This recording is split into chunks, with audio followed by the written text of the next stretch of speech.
Welcome to Strange Weekly News. In this show, we'll be taking a look into the news and headlines to pick out curious reports of the strange, weird, and mysterious.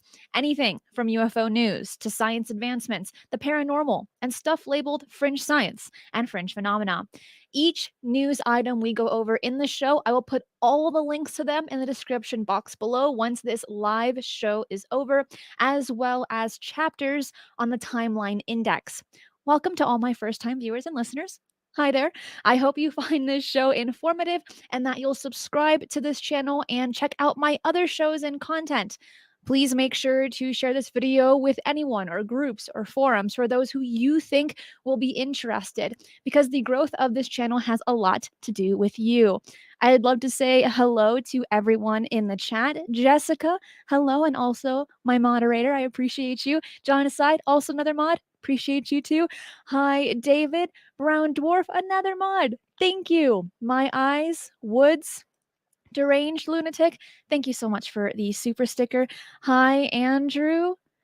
Goraji, yes. Hello. Disembodied Spirits. Linda, Brian, Disco. Got a full house. Hi, Rose. Hello, everyone. Before we get started, I obviously have to bring in our co-host, Puck the Puckwudgie. For those, again, that are new viewers and listeners, Puck the Puckwudgie is a Puckwudgie from the Bridgewater Triangle in Massachusetts, a little mischievous goblin. And I fell in love with his name, Puckwudgie, that now I have this obsession with everything to do with them.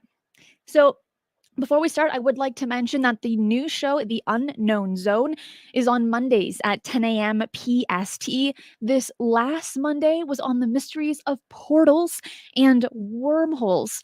On Tuesday, we had paranormal investigator Dave Schrader. He was my guest on Shifting the Paradigm. And I want to say thank you to everyone that gave such positive feedback when it came to talking about him and the way that he portrayed himself during the interview. Once again, I received such good feedback to the point where I called him yesterday and I'm like, Dave, I need to have you on more often. Everyone loves you. And then on Thursday, on Mysteries with a History, that Jimmy Church co-hosts with me, was on mysterious disappearances. That was a really awesome show and also got really fantastic feedback on. So thank you for everyone that comments in the comment section on YouTube, and also everyone in the live chat. And if you are listening to this on a podcast, write a review. It's rate what you think of the shows, because again, we do 4 shows a week on this channel.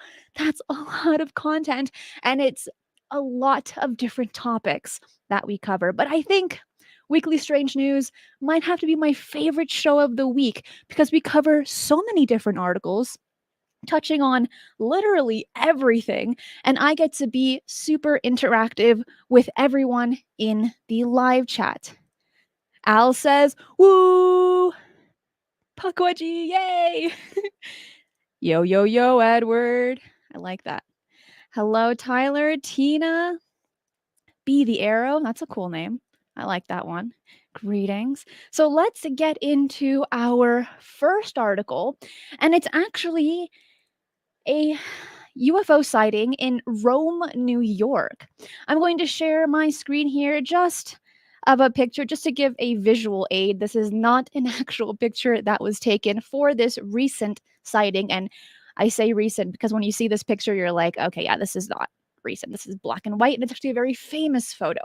But again, just a nice visual aid while we go ahead and read this interesting article. So there might have been a UFO right over Rome, New York. Several people have hopped into the comment section on a post in the People, Places, and Opinions of Rome, New York Facebook group, saying they all saw a similar object in the sky. The original commenter asked the question, did anyone else see the very shiny metallic object in the sky yesterday, November 9th? We saw it very briefly and then it disappeared quickly, and I felt a little like a white line in the sky. And this was when We were coming from Utica. As we got closer to Rome, we saw another white line in the sky. After I got home, I saw another one even further to the south. Don't know what it was, but our suspicion was that it could possibly have been a UFO. I don't know if anyone else saw it, but please let me know. And well, this person did receive quite a few comments from her original post. And some had stated, "We saw them, but I just assumed they were airplanes with the sun shining on them." Another person stated, "Intelligent life from other planets watching, pointing, and laughing at us." Someone else wrote, "Drones?" And as we know, drones are the new swamp gas, they are the new weather balloons, but it is also something that we do need to consider when we see something strange in the sky. Could it be drones? Could it be satellites? We have to ask these questions. Another person wrote, "Saw a bunch of streaks in the sky around 4:30 yesterday. I was wondering what they were." Someone else wrote, "It's been going on for a while now. Definitely suspicious. Shiny objects and planes leaving trails of smoke or whatever. Usually starts near dusk. I'm guessing so the trails blend into the night sky, but I'm sure there's a logical explanation, and that was written in quotation marks. Maybe it's weather balloons deflating or something." Another commenter stated, "Our contractor saw something very fast and shiny before one of the helicopters started circling around it. It was last Friday morning. Maybe there was or is some testing going on." But this one is pretty funny that we're gonna hear pretty darn often when someone comments about a UFO sighting and it states, "Nope, it's aliens. It's definitely aliens." When we start hearing more background on UFOs and sightings, I would like to mention that some of these comments and the original post did have a decent amount of grammatical errors and spelling errors as well. So sometimes, like when I'm attempting to read it, it's a little bit difficult because I have to kind of assume in some aspects what they're attempting to say because their sentence structure is a bit hard to read out loud.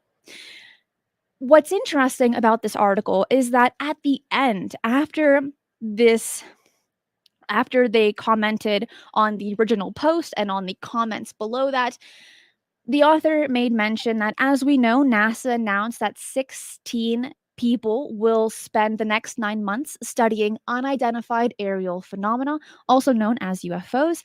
And by using unclassified data, the team will lay the groundwork for future study of UFOs by examining how the data is gathered by the public, local government, and other sources.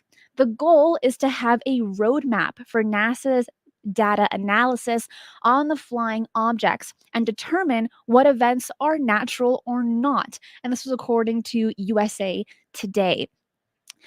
We've mentioned quite a few times about NASA and their new program and how it kind of came up at a very interesting time, publicly at least. And it makes me want to question, have they had groups or programs like this that were kept on the DL, on the down low? I'd like to hear your thoughts on that because at this point in time, it is merely speculation. We don't have the answers to that yet, but I would definitely like to. But I'm also very interested on what this new program will say about UFOs because they had mentioned NASA had mentioned on Twitter, I think the day of or the day after the program was announced, that they already don't believe that these odd things that are in the sky are extraterrestrial. And I have the quote, and I don't actually have it with me here, but I wrote it down somewhere and I'm going to have to end up finding it. But if you follow NASA on Twitter, you can probably find it there. And you get the exact quote. Yeah, go Reggie. Swamp gas, swamp gas. I know. It's the AKA drones. Oh man, it's just it can be a little frustrating having this conversation at times when people just kind of want to brush it off so quickly without even doing the research because there is a difference between skeptics and debunkers. And sometimes people kind of interchange the two titles or the two titles, status. But no, skeptics are those that are still open-minded and they're looking for the facts, for the data.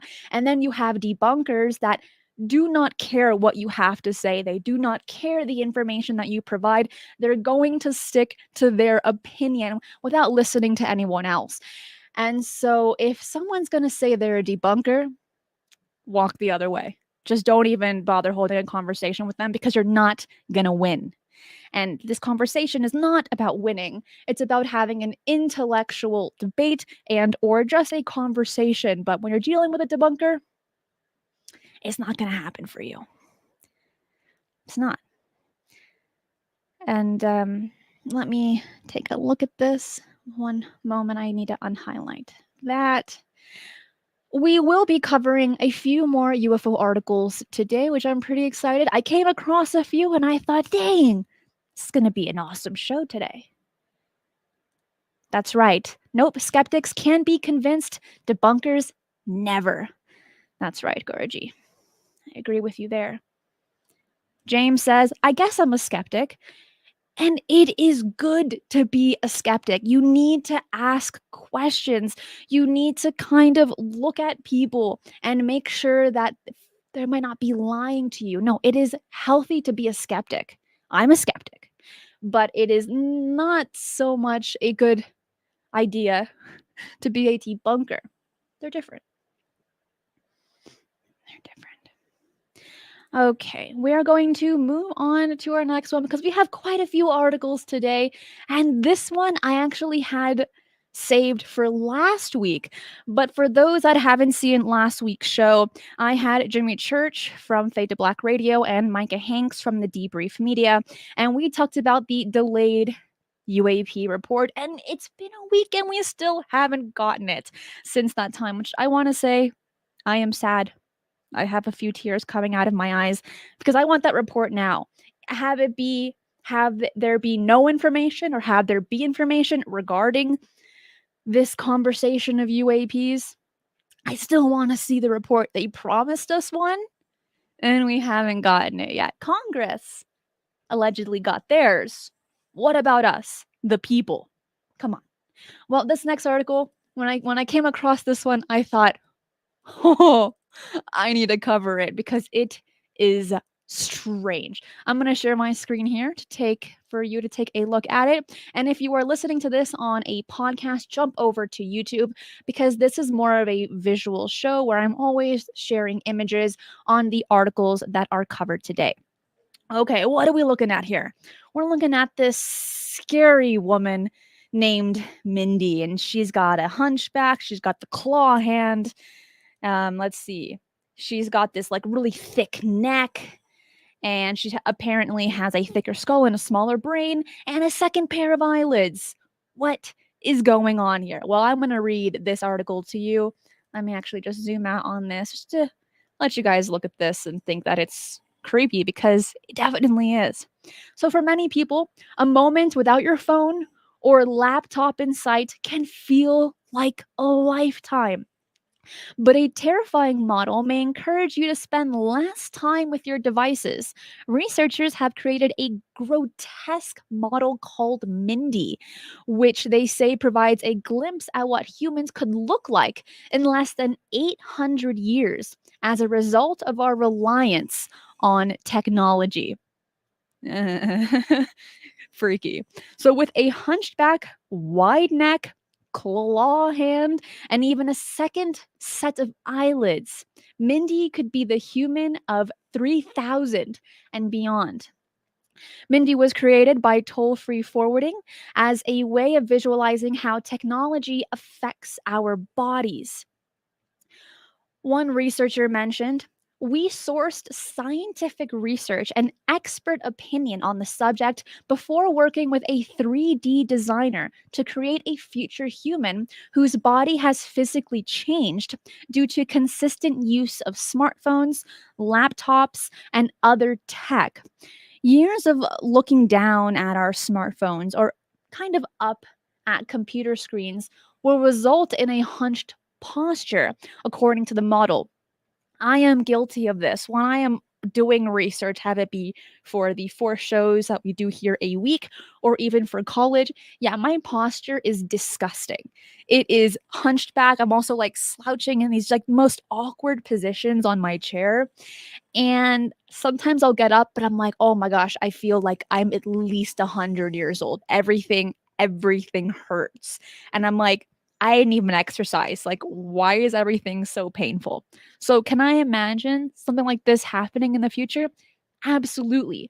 But I also think that in 800 years, our technology would be so advanced that we're not going to have smartphones. We're not going to have laptops. So, I don't know if we'll actually look like this. Obviously, to my understanding, we will not be alive to witness this. Maybe our great grandchildren, maybe they'll look like this. But I just found this model pretty strange and it makes you think. That's for sure. Oh, but also with this model, I have a few other images that kind of give you a close up. Look at this, the double eyelids, and we're gonna talk about that one because I think that it's very possible we could get double eyelids in the future. But we had this claw hand where our hand is permanently ready for our cell phones. And I love how it's called the text claw. People back in the day when texting really became a thing and like the startup of laptops, that carpal tunnel was going to be a really big issue. And while for some it was, for the majority of people that are on their laptops practically most of the day or on their cell phones, they don't usually suffer from carpal tunnel. But with this text claw, I think we might get this one. It made me laugh a little bit. But also, if this is like a real thing in 800 years, yeah, I'd be a little bit scared, just a tad. But let's talk about those double eyelids. Let me go back here. It states from the researchers that looked into Mindy and attempted to create a 3D model that humans may develop a larger inner eyelid to prevent exposure to excessive light, or the lens of the eye may be evolutionarily developed such that it blocks incoming blue lights, but not other high wavelength lights like green, yellow, or red. That one kind of sounds valid. I can expect something like that in 800 years, that if we're still looking at screens at that time, which I don't know if we will, but if we were, right? Yeah, double eyelids, I see it. I see it in our future. Kind of freaky, but see, if everyone looked like this, the concept of beauty would change, just like in the episode of The Twilight Zone, and the title was The Eye of the Beholder, where depending on your environment, right, that's how you're going to interpret beauty. And we've seen the change of beauty over the centuries. So in 800 years, Mindy would probably be classified as sexy. I don't know. It might be. It's kind of weird thinking about that now. But with that mindset of 800 years from now, be a different story. Jessica says contacts exist. Yeah. Oh, like contacts to like help with the blue light? Because if so, I would love to have some of those. But also these double eyelids. If there's a contact to make you look like you have double eyelids, great for, television and stuff like that. Be very cool. James says 800 years, 8 years. That'll be us in 8 years. I hope not. I don't. I'm going to pass on that one. Oof. Kurt says she'll be popular with the boys. In 800 years, yeah, she might be. Again, she'll be classified as the attractive one. I think so. Well, Al says, I'm glad I'll be dead if this is the future.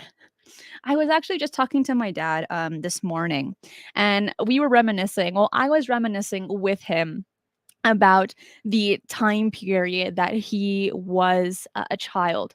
And that was in the, I think, like the late 60s into the 70s. And I'm like, Dad, I'm so jealous. I honestly wish, I truly wish that I was born in 1950 so that I could like happily enjoy the 60s, 70s, and 80s where like music was on point. And just from my understanding, because again, I wasn't alive during that time period, but it just seemed so wholesome. It seemed so simplistic compared to today that if I could go back in time and be born in a certain time period, 1950s would be like a hot time period to be born and then to enjoy all those other decades.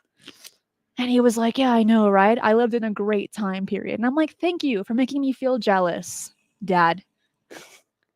Well, what did you think about this article? Jonaside said 1970, yeah, my childhood rocked. And with the TV show Stranger Things, a lot of people from my generation were like, dude, the 80s, they were a good time because that TV show portrayed it so well with their fashion and the things that were trending at that time. Dungeons and Dragons was really considered like a cult and talking to the devil. That's not the case anymore. I played D&D when I was in high school, like my junior year, I think. And while I wasn't very good at it, I really enjoyed having that type of creativity. But also, you have to have a really good dungeon master. You do. And mine was amazing. He was so creative and it was so good. Tasaka! Thank you so much for the super sticker. Appreciate that. And Tasaka, you are so loved on this chat. Everyone's like, Tasaka! So thank you for stopping by. Sean says 1967 was the year for 3-minute pop songs. I did not know that. I didn't know that, but that sounds very cool. I feel like it's very appropriate. But also like the music from like the 1920s, 1930s also jams. You got to be in the mentality for them. But that was a good time period ish music-wise. Very good. Now, they had World War One, and then you had World War Two. Not the best time, but then 1950s. Wow, fantastic time to be born. All right, let's get into our next one. Oh, this one is also weird. I had it saved for last week, but I'm kind of happy that we're covering it today because you know what? Here on this channel, it's always the spooky season. But I also have a Christmas article for you too. I know, right? Christmas already. As soon as November 1st hit, all the stores have all these Christmas decorations playing Christmas music. And I'm just thinking, I just want to enjoy myself without being bombarded with Christmas. There's not even snow yet. You can't bring in Christmas without the snow. So now when I go to the store, because literally every store is playing Christmas music right now, I will put in my headphones and listen to anything else except Christmas music. So let me share my screen here of this interesting image. What are we looking at here? Oh, I'm going to tell you. So, Cleveland based company Save My Ink Forever offers people the opportunity to have their tattoos preserved as artworks after they pass away. Okay. When I saw this article, I thought, let me continue reading this. This is very interesting. Linda says, come on, kiddo, don't be a Scrooge. I'm going to be one. I love Halloween. I like Thanksgiving because I like the season. But Christmas music, it's the same 5 songs since I don't even know when. I don't know how many more years I can handle it. Same Christmas music. But gingerbread cookies are delicious, and making like little gingerbread houses also super fun.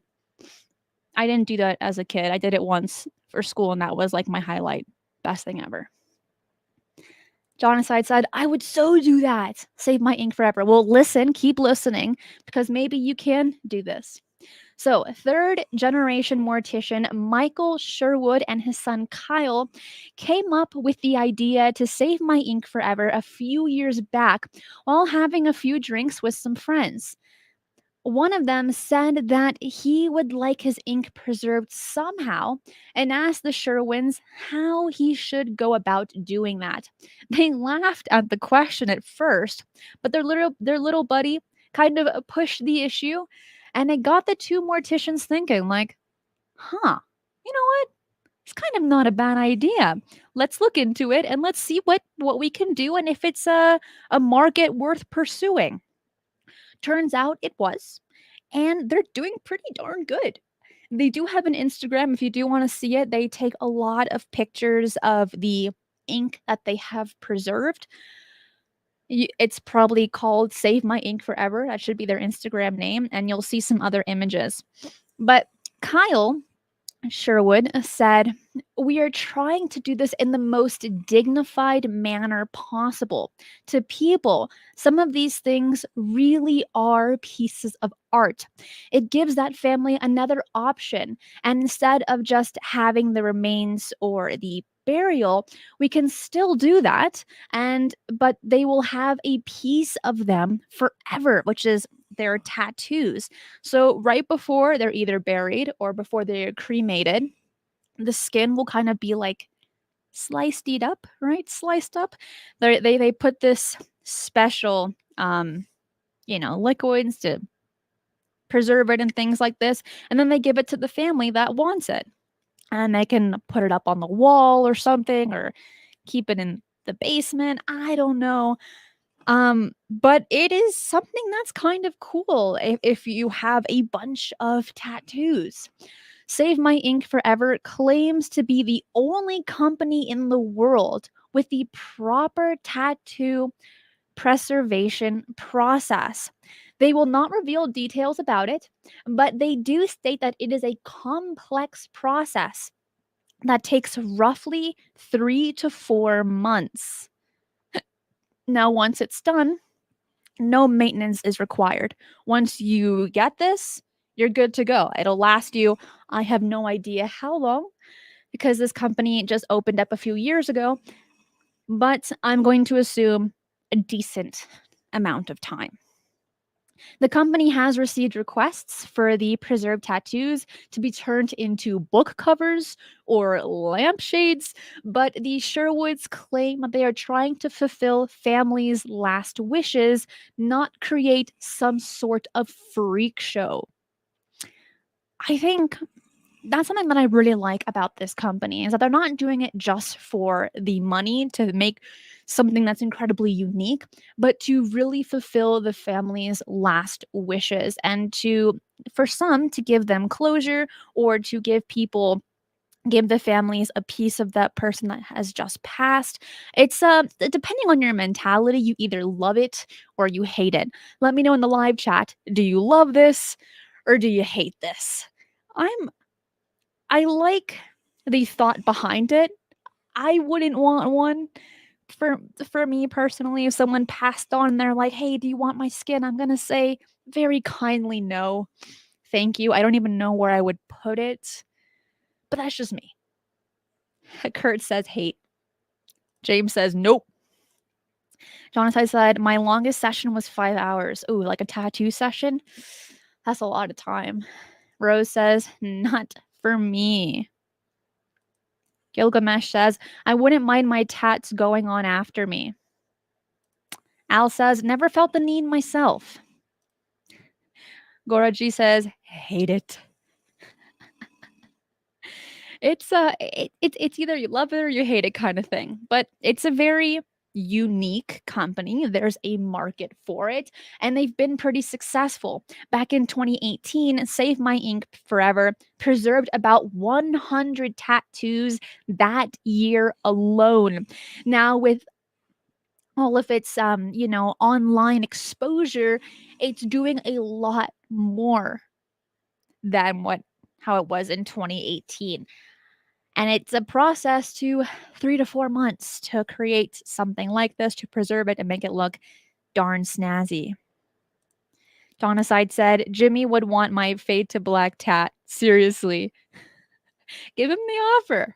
See what he'll say. Thank you so much for the super chat, Donacide. Edward says, talk about skin in the game. That's a funny one. Michael says, I don't have any tattoos. Me neither. I don't have any. I'm not really planning on getting any. Needles and I, yeah, we don't really get along. No, I'm going to pass on that one. But also, just a pretty interesting article.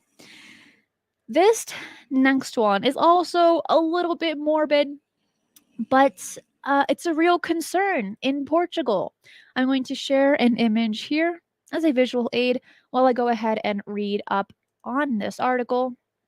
We are looking at a cemetery in Portugal. A series of human bodies mysteriously do not decompose after burial, and this is becoming a crisis in Portugal, where bodies have been observed to naturally mummify after being buried. So, under local laws implemented to save space, bodies need to be routinely exhumed so that skeletal remains can be laid to rest in smaller containers. But many just don't decompose, causing trauma for families whose loved ones are repeatedly unearthed only to be put back to continue decaying. A fundamental problem is that nobody really knows what happens to bodies buried in coffins. That's what the article stated. I am aware that there actually have been it has been studied by scientists. There have been cameras placed in coffins to see the decomposition process. I'm not really sure to the extent, but there is a type of understanding on averagely how long it takes for a body to decompose in a coffin. Now, the more modern ones, it's not the typical, grab some wood, put in a nail, and you're good to go. Yeah, obviously, those will decompose a lot faster, but with the newer ones, it's a longer process. Now, as Jimmy would say, let me take a sip of this coffee. This coffee is not fade to black coffee. It's just coffee with cinnamon dulce creamer, I think, from Starbucks. And I've said this before, if you put too little, it tastes metallic. It tastes gross. If you put a good amount, just that hint of cinnamon. Now, how much sugar is in that? Probably a ton, but it's still kind of good.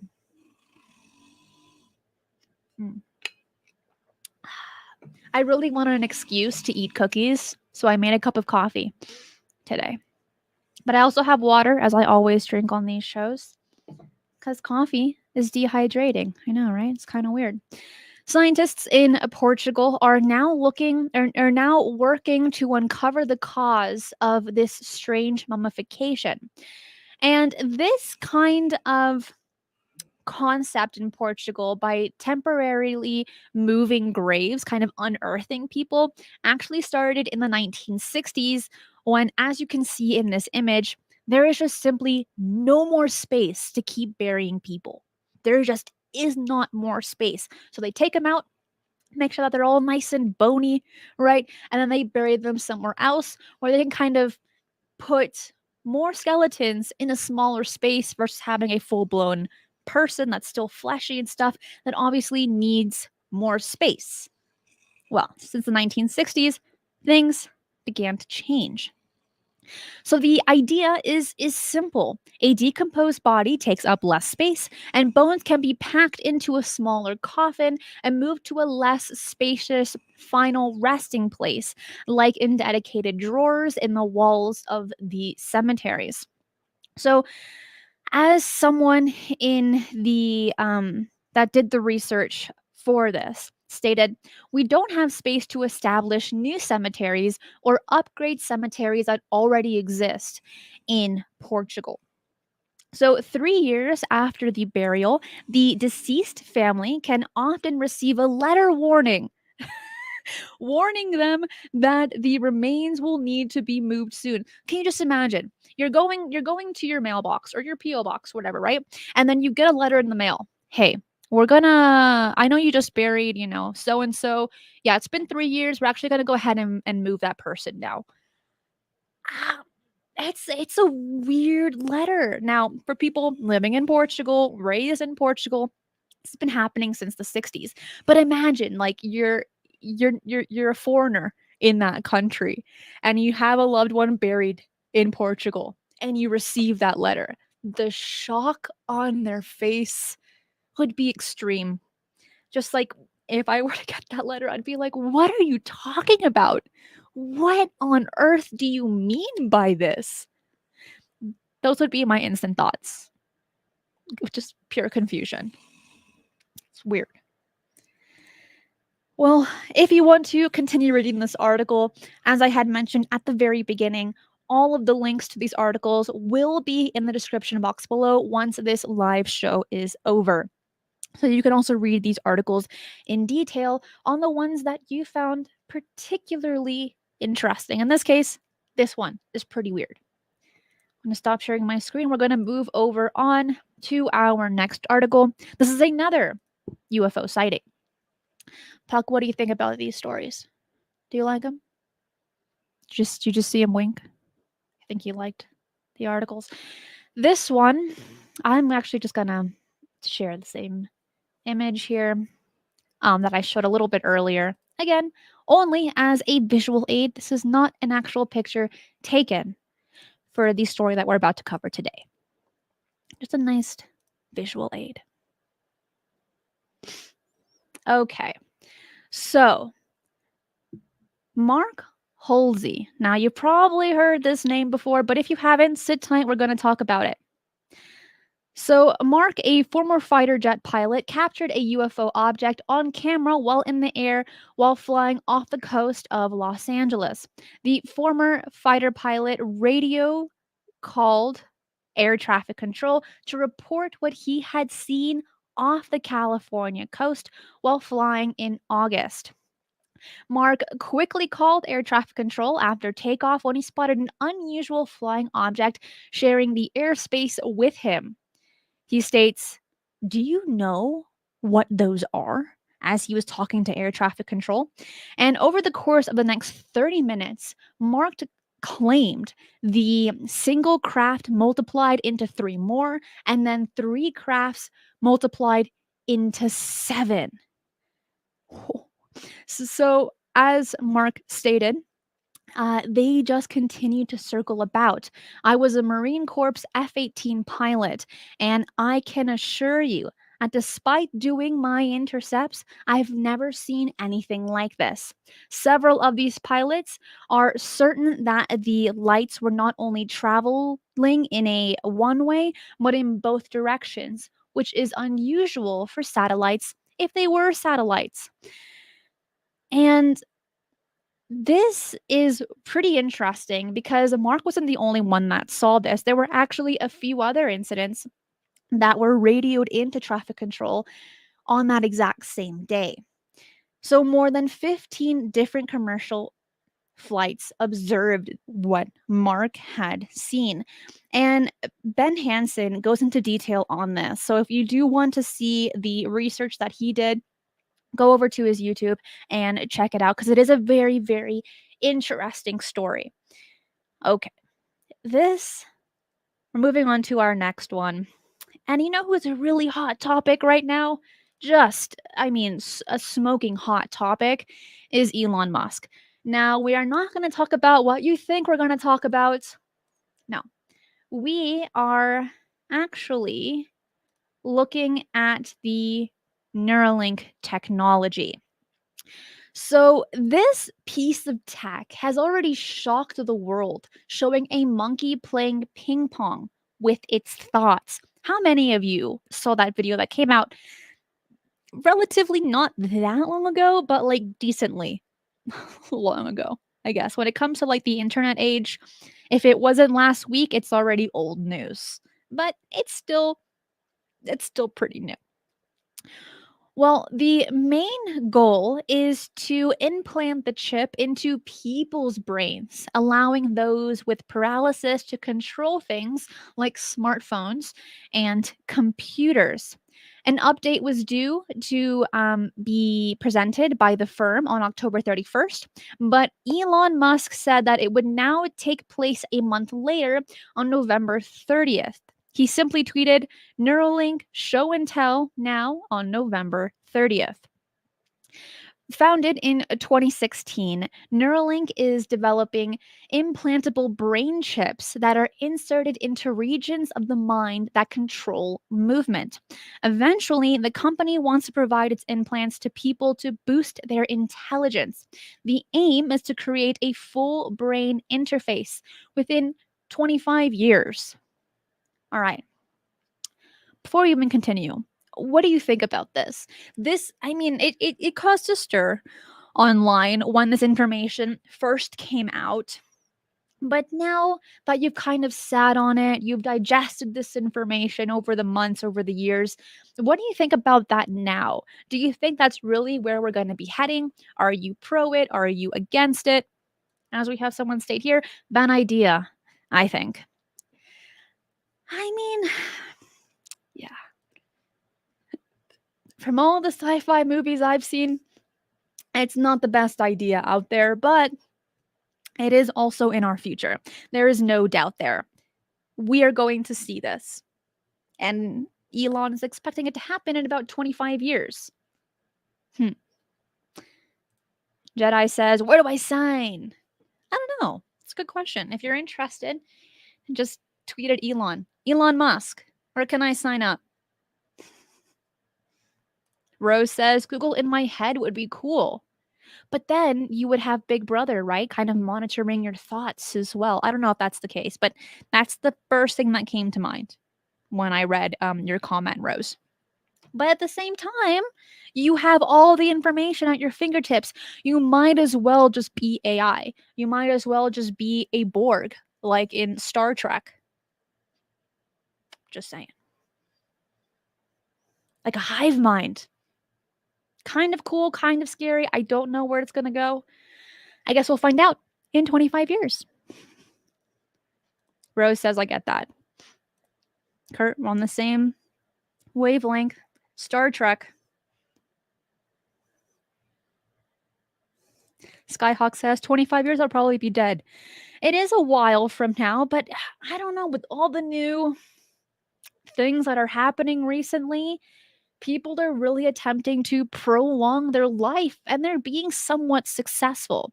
Now, the attempting to be immortal has been a fascination for humanity for quite some time, originally starting in China, which that story is insane, where you had the emperor taking in mercury, thinking he would live forever. That's not the case. We also know that Jeff Bezos is also looking for something to make him immortal as well. All I can say is that I wish him luck, because that sounds really hard to do. Ooh, my contacts just got a little blurry for a second.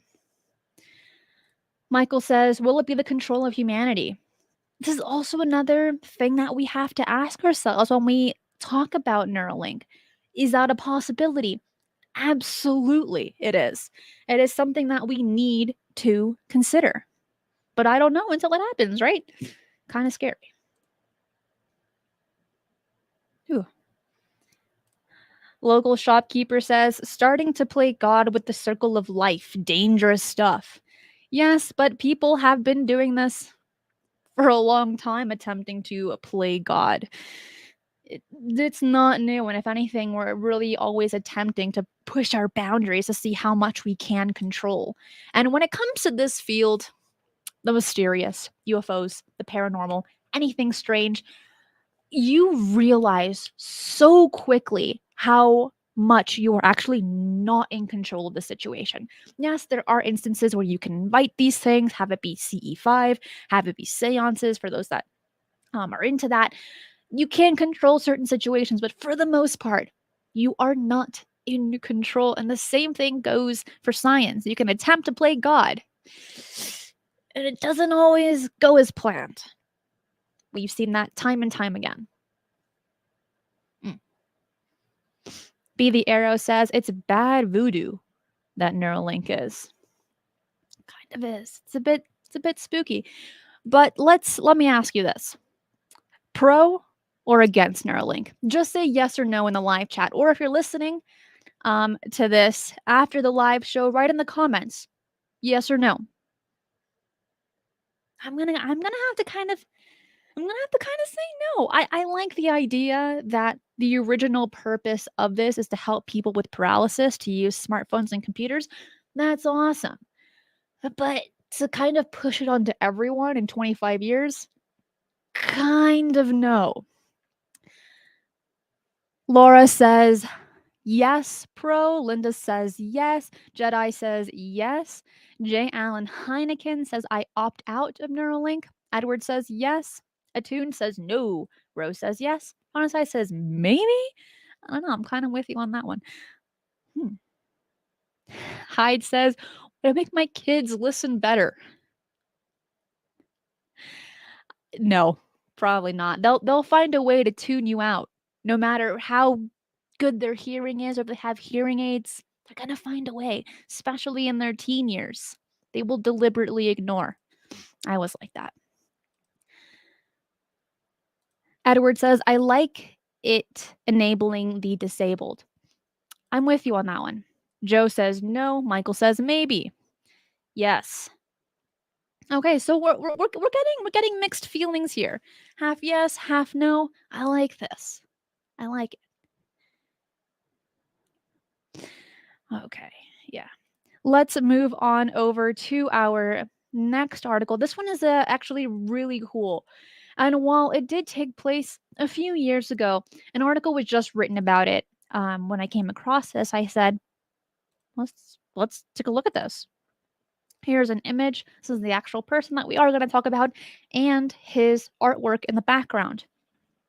So, Burger King worker, 38 years old, by the name of Mo Hunter, fell into a coma for quite some time. After he awoke from his coma, he had all these amazing skills that he had no idea that he had prior. He began to create these amazing sculptures. He began to draw. He became so creative. But right before his coma, he didn't care about art that much. He was not a sculptor of any kind. When he would used to draw as a kid, he claimed that people would laugh at him, that he's just not a good artist. And then he comes out of this, and now he has these skills. This is nothing new. We have heard stories like this time and time again. Have it be coming out of a coma, have it be coming out of a near death experience. Things like this. People wake up and they have these weird skills, playing the piano, speaking different languages, being artistic, like Mo here. Skills that you didn't have before, somehow you now have. It's really interesting. Well, he had, as soon as this happened, he just suddenly discovered that he had a new profound creative flair and an inexplicable talent for drawing, painting, and model building, despite being classified as trash at art when he was in school. He's created things like life-size R2-D2 and a few other characters from Star Wars. He had stated, I really wasn't creative before in the slightest. In fact, people used to laugh at my drawings. I was more interested in going out, playing football, and computer games. But then my doctor said that I was a walking miracle to be able to recover as quickly as I did. But when I started displaying these new artistic talents, they were just stumped. However, the doctor did say, just enjoy it. Just look, now you have these new talents. Just enjoy your life. You know, you found a new aspect to yourself. Go have fun. Now, no one has been able to give him the explanations on why this happened. But his doctor, and a few others have just stated, look, dude, just live your best life. Obviously, you are happy having these new talents. Keep going for it. And while I definitely do not want to go into a coma, I do not. I think it'd be kind of cool to just like one day you're sleeping and then you wake up and then all of a sudden you're like a mad chef in the kitchen, or you learn that you can now speak Mandarin out of nowhere. That one I really wished I could do. Like back in school, I took Mandarin for 6 years. I know, right? Crazy. Yeah, I from a bunch of different schools that I could find as a child, my parents found, and I cannot speak a lick of Mandarin. I can understand it a little bit because I do watch certain Chinese shows, but speaking it, I'm out. I can't do it. It is really hard. But if I could just wake up one day and just be fluent, I would be on top of the world speaking to everyone in Mandarin or ordering my darn noodles appropriately in Mandarin with no bell peppers. I would say that as well. I don't even know how to say that, but I wish I could. Okay, here's my next question for you, those in the live chat. If you could be given any skill the moment you wake up, what skill would you want to have that you do not have at all right now? Let me know. I want to read them. If you were given one skill that you do not have today, but you could have tomorrow, what would it be? While you do that, I'm going to drink some water.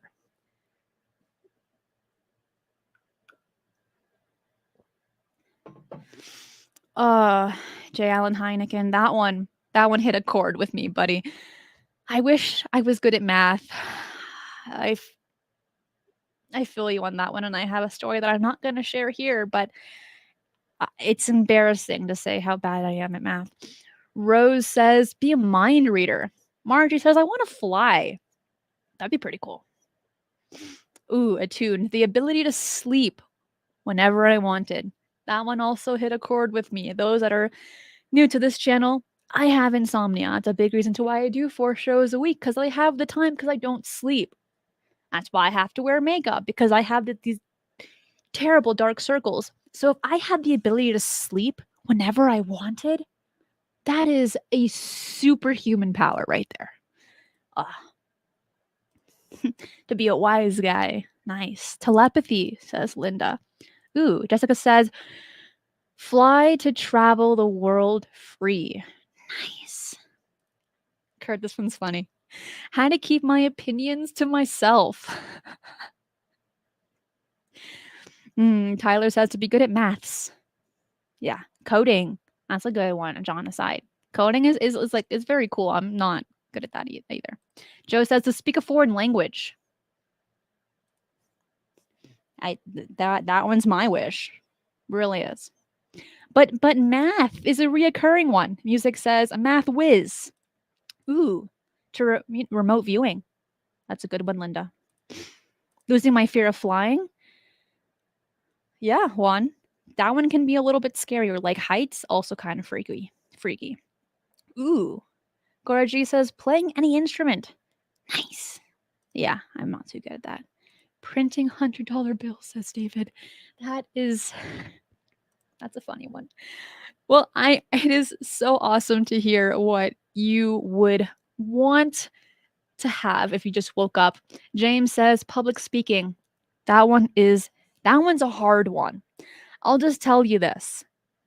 You'll feel more comfortable as you go along, but yeah, the first few are really hard. The first podcast I ever did, which was also on video, I think I threw up before and after the show because I was so painfully nervous.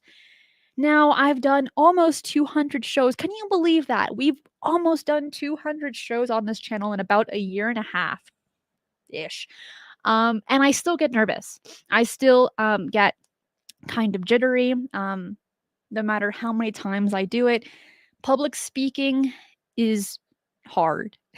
It's difficult, but a little bit of practice and watching other people do it, it's a little bit easier. Not that much, but a tad. Okay. There is more to this article if you do want to read it. The link will be below once this live show is over. But let's get into our next one here. We got Christmas. For someone that said I was a Scrooge, I forgot who that was. I have a Christmas article for you. It's kind of morbid though, so we still get to keep into the spooky season. But bring it in Christmas. Because who doesn't love Christmas? All right, I'm going to share my screen here just as a visual aid of the person that we all love, Santa Claus. Now, if you are naughty and you've ever gotten coal, you probably don't like him unless you really need a coal to keep your fireplace toasty, then he is the man. Aside from that, overall, he's decently liked.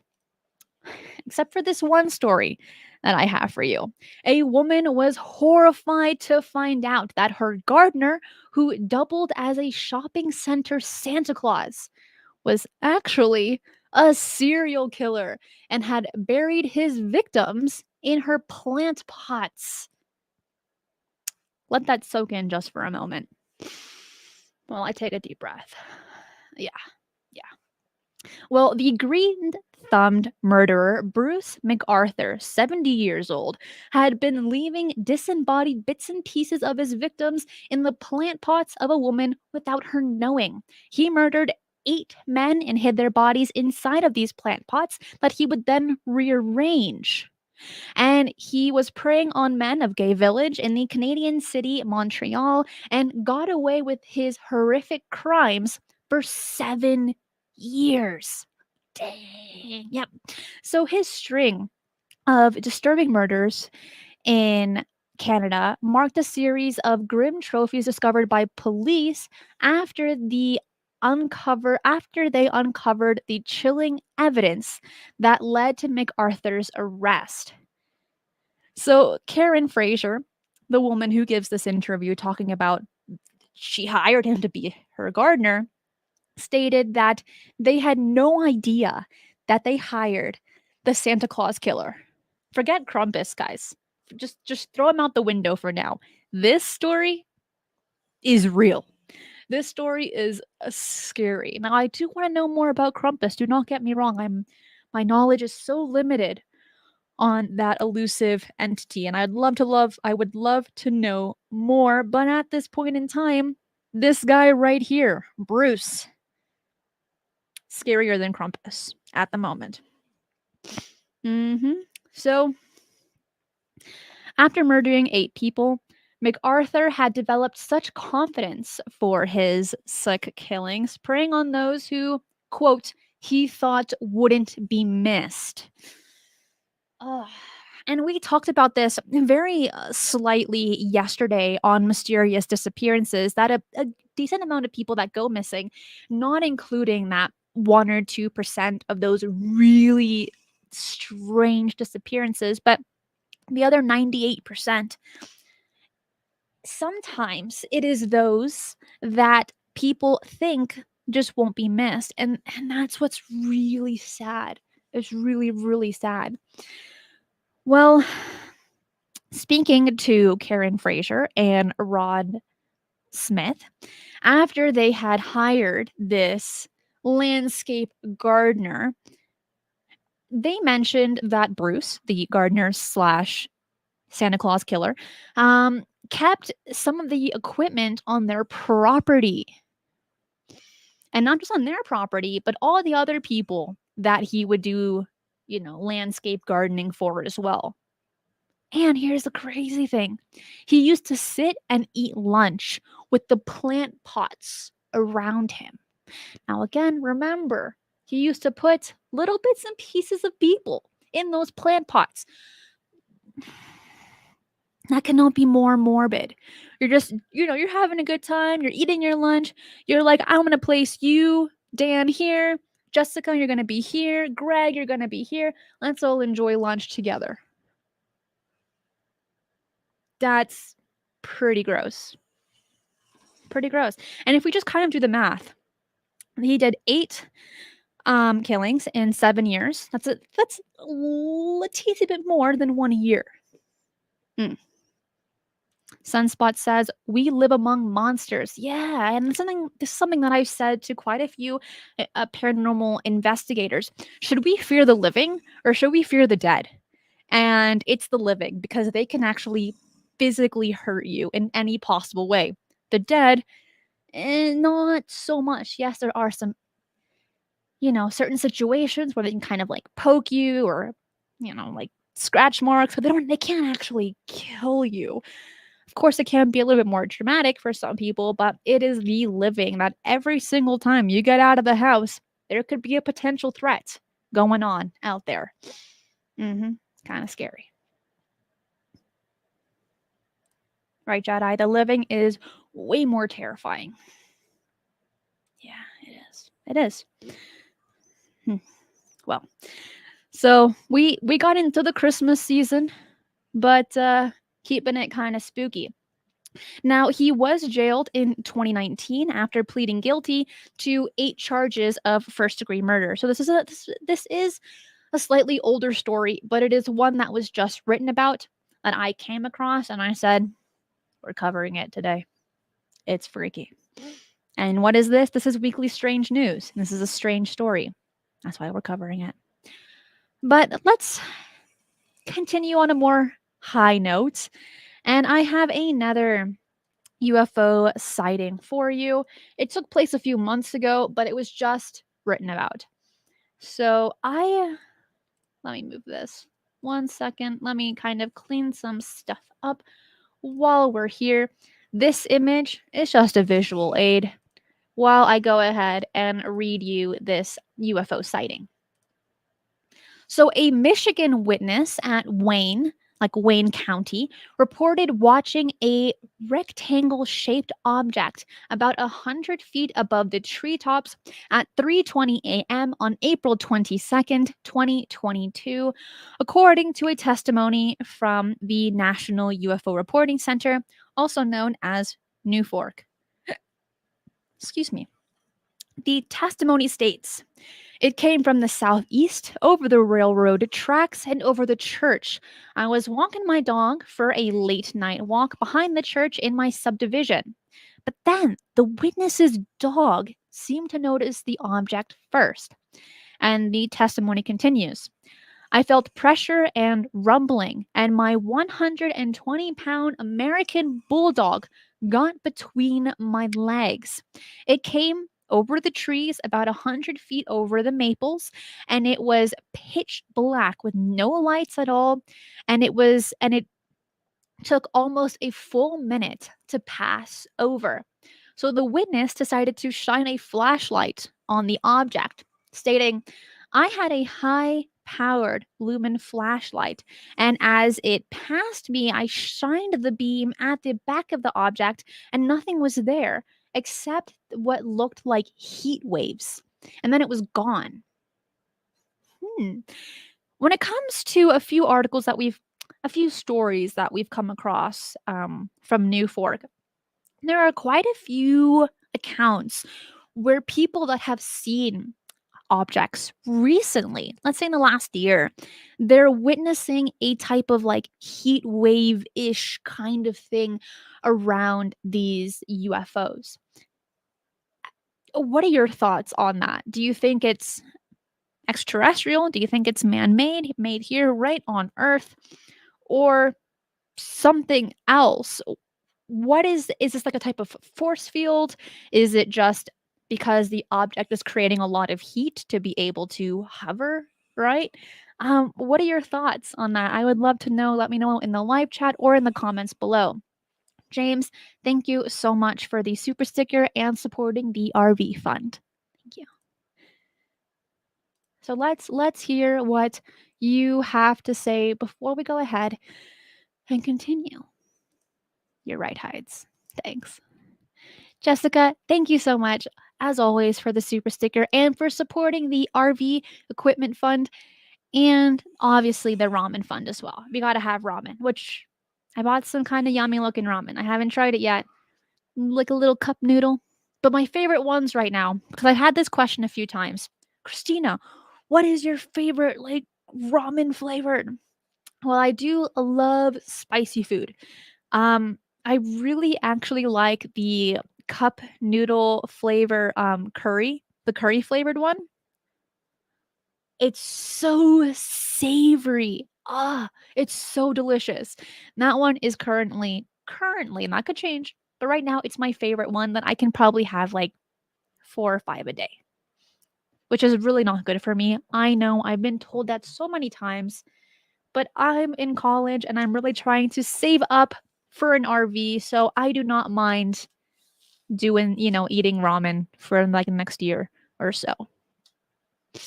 So let's see what you guys think about these heat waves type of explanations when it comes to UFOs. J. Allen Heineken, we need a ramen review channel. I have some ideas. You would just hold on to that, J. Allen Heineken. Oh, tom yum soup, Gully, is delicious. Tom yum, but also tom kha soup. I know with tom kha you do not put noodles in that, but oh, so good. So good. Hyde says the wavy lines might be radar cloaking, but we couldn't see it. Hmm. It could be. And that's why I really like asking you guys this question, because it opens my mind to things that I haven't considered before. Because as many of you know, I'm still very new to the field. I am trying to bring this conversation to my generation to get them interested in the topic, but also to ask the big questions. And so, no, I haven't been doing this for 10, 20, 30 years.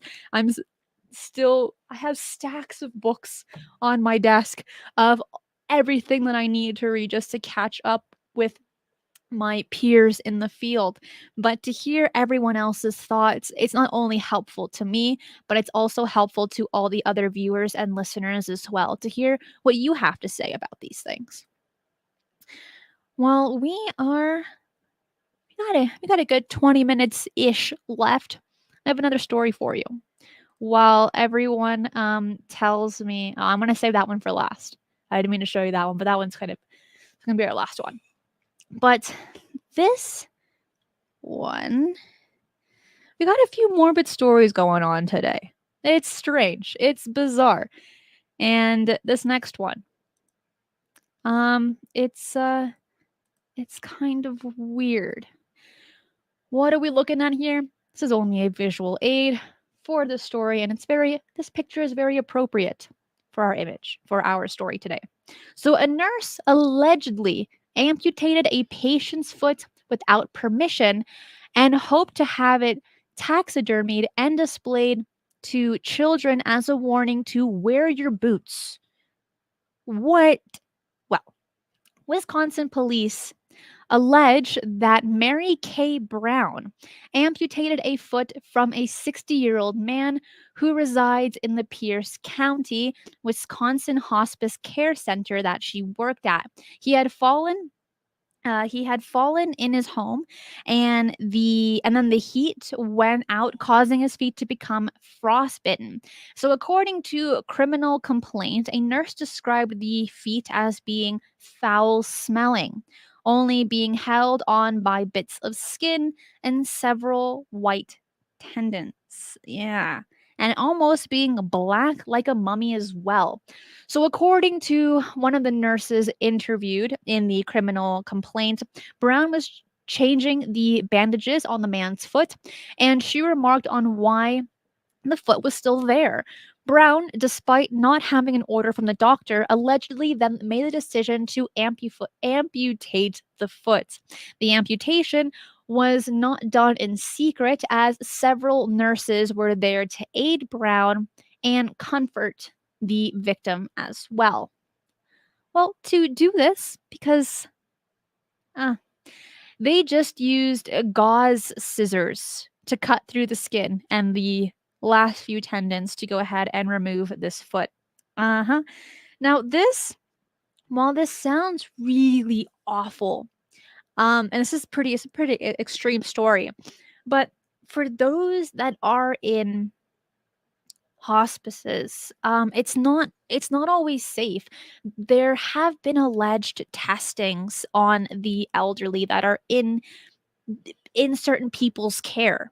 And it's really unfortunate, but these aren't necessarily rare stories. Now, this one about just doing an amputation, yeah, that one's a bit spooky. You're not usually going to catch that in the media. But as for like other types of testing, it happens in these hospices. Very sad. So, and I'm not going to read this one too much in detail because it is a little bit gruesome. If you do want to read the article, once again, the link is below once this live show is over. But what Brown allegedly did afterward was she put it in a Ziploc bag and then she put it in the freezer because once again, she stated that she wanted it to be taxidermied to tell children to wear their boots. So she was like attempting to give them a moral lesson, but this in itself is not moral at all. It's actually disgusting. It is disgusting.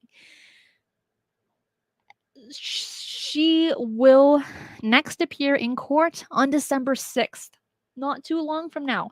We will see what happens because in this article that was written by Vice.com, it just states allegedly time and time again. So we will see what happens in court for her on December 6th, 2022 to see if she's found guilty or innocent.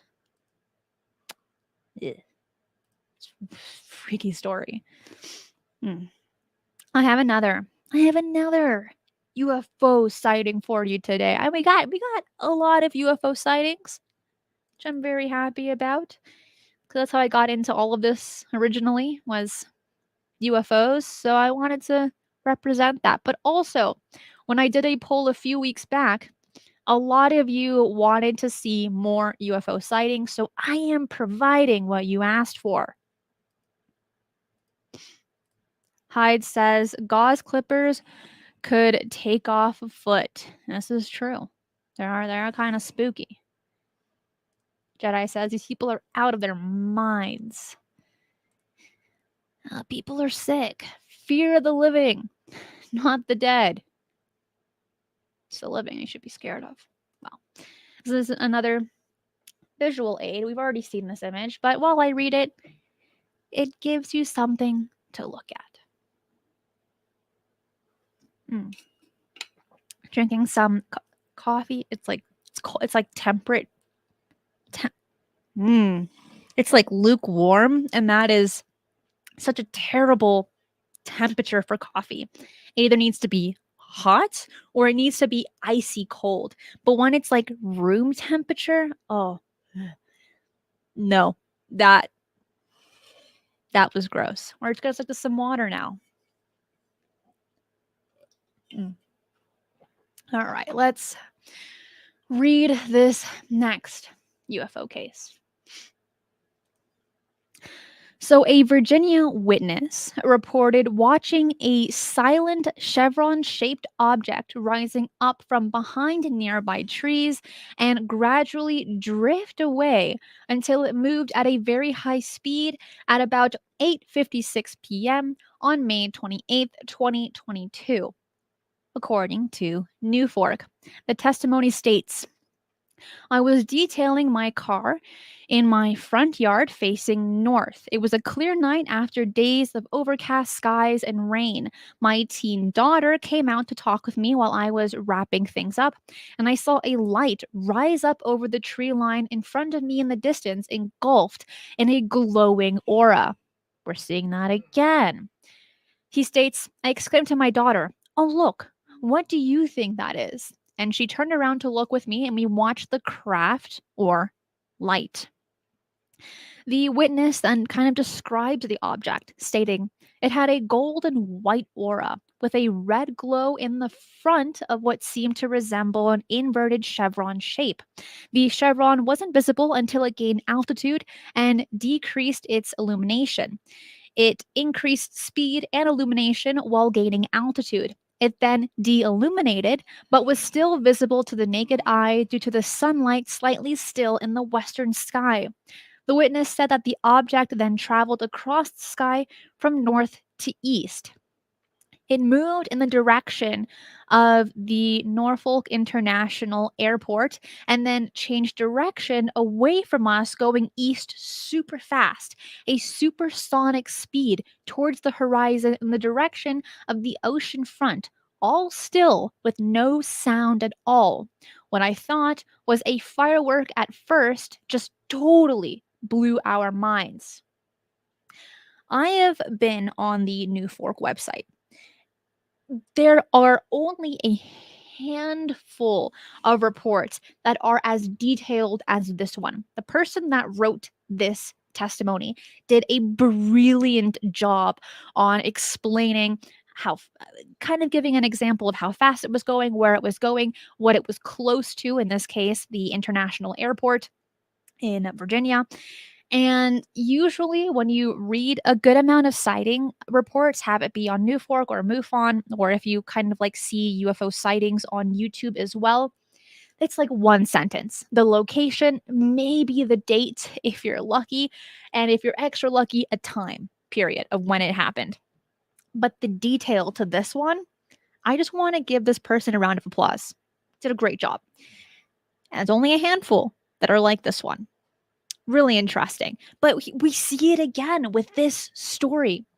He witnessed a glowing type aura or a heat type wave around this craft. What is going on here? What are your thoughts on this? I'd like to know. Hyde says, I could just listen to Cristina read UFO reports. Soothing. Thank you. I am trying to read better for sure, and trying to kind of feel my vibe when doing shows. Jimmy made mention that the more shows that you do, you'll kind of just find that vibe that fits best with you. And if you notice in my first few shows on this channel, or on this podcast, depending what platform you're using, you'll notice in my voice the kind of like rigidness and stuttering, versus now where it's become a little bit easier. And a big reason to that is one, practice doing almost 200 shows, but also being more knowledgeable in the topic as well, where I'm kind of able to ad lib more so than a year ago. Thanks, James. I appreciate you. UFO ASMR. I actually do not understand ASMR at all. I mean, I know what it is. I just don't get it. It's trendy right now. It's a very trendy. But I don't really get it. But for those that are into it, hey, more power to you. Well, we only got a few minutes left. I have one more for you, and there's actually a video involved with this one. Give me a moment. The Guinness World Records always has the weirdest records broken. Ones that I never even considered to be record record breaking. This person right here, by the name of Sonny, quotation marks, Molina, he's a surgical nurse with 20 years of experience, and he did the world record of putting on 509 lanyards, successfully breaking the record. Let's take a look at this video. There is audio to this one. I don't have my headphones, and it makes me feel very uncomfortable not having headphones on. But here it is. Hold on, let's take a look. So here he goes. He's putting on 509 lanyards. Now at this point, he looks kind of funny looking. I'm not going to lie. He looks very comical. Here he goes. 509. And he did it. Woo! It's a very short video. You can find it on the Guinness World Record Instagram. There's a bunch of actually really cool reels that they post on there of some of the weirdest records that you can find, you'll find it there. Well, not only was he attempting to break a world record of 509 lanyards, which if you want to break this record, just put on 510. But he was also attempting to raise money for the nonprofit group Souls for Souls, like shoe soles for souls, like your soul, which I found kind of nice. But this is not the only record that he's broken. Oh no. He also has broken records for fastest distance walking barefoot on Lego bricks. Whew. And also the largest collection of tiny packets of salt and pepper. I'm not sure where you would store tiny packets of salt and pepper, like the ones that you get from restaurants, or like when you like pick up your food, what's it like pick up, right? And they put like little packets of salt and pepper. He collects those and he has the biggest collection in the world. But the whole like walking barefoot on Lego bricks, that's a punishment right there. Oh, it's kind of freaky if you ask me. But he did it, and you know what? Rock on to him. If he wants to do that to break a record, go you. I was that kid in school, and me and a few others. We would always go to the library and grab those world record books, the Guinness World Record books from whatever year they had it in the library onto their newest one. And whenever they would get the newest one, like for the new year, I could never get it for like several months. Disappointing. But going through those as a child, I was like, being weird is awesome. It's so cool. And then you walk to class and you're weird and they're not for it. It's not a pro thing. It is now, especially in this community right here that we have created together. A lot of us are very strange, very weird, also very mysterious. And it is so greatly accepted. And I'm so grateful to be a part of this community and to receive the support that so many of you have given me. And so I want to say thank you to every single one of you that watches and listens to this content. For the Guinness World Record, which story have you come across, or which record have you come across that was just that always really stuck with you? For me, since I was a tiny little muffin, the lady with the longest nails, well, as we know a few weeks back, that lady with the longest nails is now a different lady with the longest nails. And their names escape me, but if you know who I'm talking about, she's kind of like old. She had white hair. She was in the book every single year. She had the longest nails. Well, this year it changed. And I'm just thinking, I don't know how they have like the discipline for that. I can barely just keep regular sized nails, let alone like super long ones. Nah, I'm going to pass on that one. Oh my gosh, Margie. I worked in my high school library and we had no computers, only card catalogs. I also worked in my high school library. My best friend at the time was actually the librarian who was in her 50s or 60s. And actually, nobody borrowed books at that time. They just used the computers and they just used the printers there for their classes. But I read the books. That's all that matters. Yeah. But which case was your favorite? Let me know. Let me know. I'm trying to read the comments, but it's kind of hard to like read them and also speak at the same time. But oh my gosh, Kurt says jumping out of a plane without a chute, landing into a net. No, that is too daredevilish for me. That one is scary. No, thank you. Gonna pass on that one. Well, those are all of the articles that we have today. Thank you so much to everyone watching this show live. On Tuesday, for Shifting the Paradigm, I have Michelle Hamilton, who is a paranormal investigator, but also has a real interest with the Civil War. So we go ahead and talk about ghosts from the Civil War. Really fascinating conversation. Please like this video or podcast before you head out. Be safe. And remember, keep your eyes on the skies. And thank you for everyone that stopped by. I appreciate all of you. Keep your eyes on the skies.